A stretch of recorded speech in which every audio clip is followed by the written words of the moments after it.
أرنتا وده هذا لذا سوماليا iyo Soomaaliya muddo ayay soo taxnaa ilaa sanadkii 2012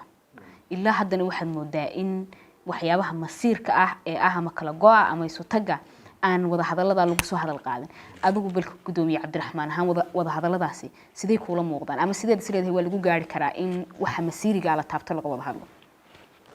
horta anigu xisbihaan xukuumadii kala dambeeyay ee kulmiye xukuumadii Siilaanyo iyo xukuumadda Musabixiba waanu ku taageeray inay wada hadallada wadaan waxaanu qabnaa in wada hadalku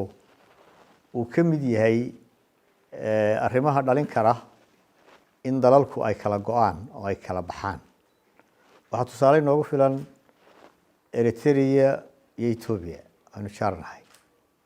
wada hadal bay ku kala baxeen waxa noogu filan Suudaan iyo South Sudan marka arrinta masiiriga ee Somaliland waxaan qabaa inay furo u noqon karto arrimaha wada hadalku waanu qabnaa wada hadalku sii socdo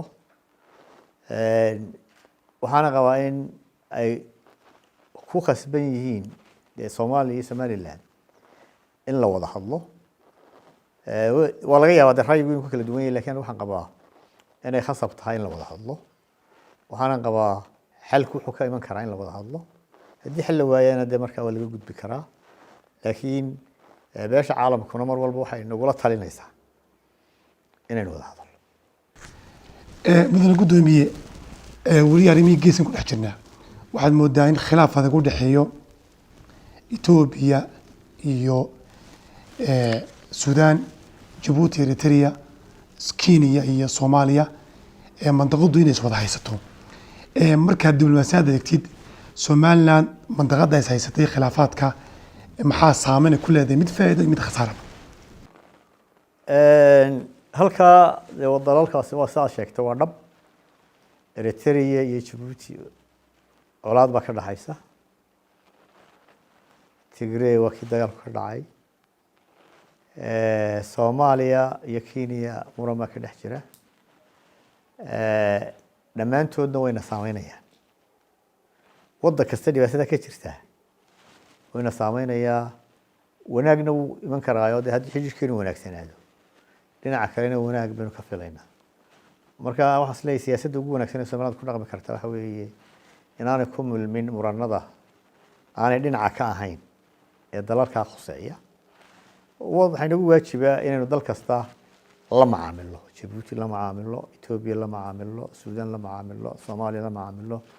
Kenya la macaamilo inagoo ka wada hadlaynaa danaheenna ama waxa loo yaqaano mutual interest marka sidaas waxaas leeyahay siyaasadda ugu wanaagsan ee Somaliland kaga badbaadi karto